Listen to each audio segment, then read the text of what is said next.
There's no feeling more intense than starting over.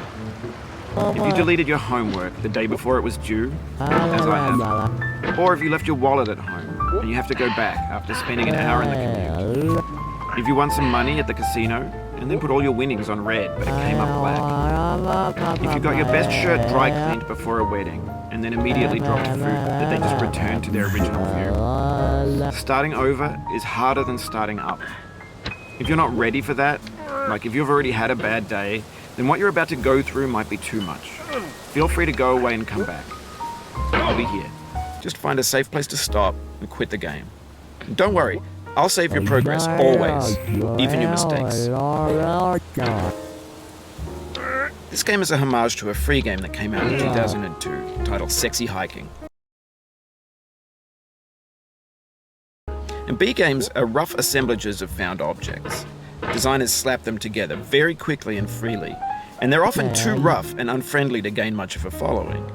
They're built more for the joy of building them than as polished products. In a certain way, Sexy Hiking is the perfect embodiment of a B game. It's built almost entirely out of found and recycled parts, and it's one of the most unusual and unfriendly games of its time. In it, your task is simply to drag yourself up a mountain with a hammer. And that act of climbing, in the digital world or in real life, has certain essential properties that give the game its flavor. No amount of forward progress is guaranteed. Some cliffs are too sheer or too slippery, and the player is constantly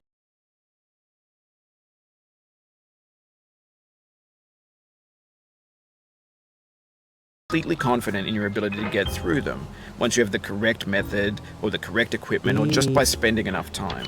In that sense, every pixelated obstacle in Sexy Hiking is real. The obstacles in Sexy Hiking are unyielding, and that makes the game uniquely frustrating. But I'm not sure Jazuo intended to make a frustrating game. The frustration is just essential, authentic to the process of building a game about climbing. A funny thing happened to me as I was building this mountain. I'd have an idea for a new obstacle, and I'd build it, test it, and it would usually turn out to be unreasonably hard. But I couldn't bring myself to make it easier. It already felt like my inability to get past the new obstacle was my fault as a player rather than as a builder. Imaginary mountains build themselves from our efforts to climb them, and it's our repeated attempts to reach the summit that turns those mountains into something real. When you're building a video game world, you're building with ideas.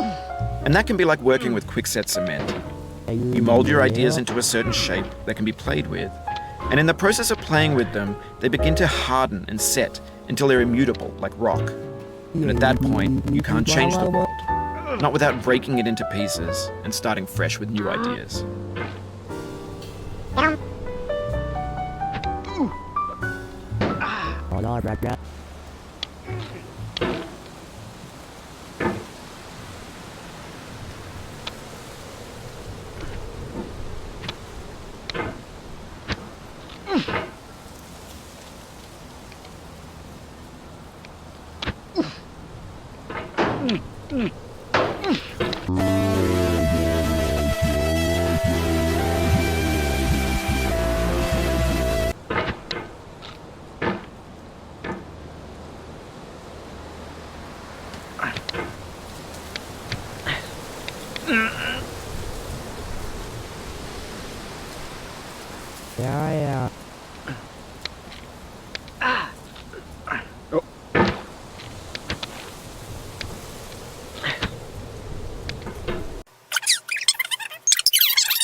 For years now, people have been predicting that games would soon be made out of prefabricated objects, bought in a store and assembled into a world. And for the most part, that hasn't happened, because the objects in the stores are trash.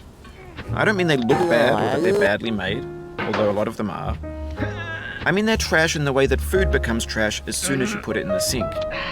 Things are made to be consumed and used in a certain context, and once the moment is gone, they transform into garbage.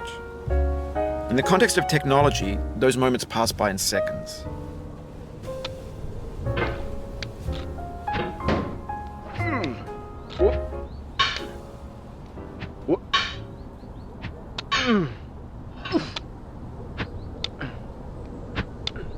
Over time, we've poured more and more refuse into this vast digital landfill that we call the internet.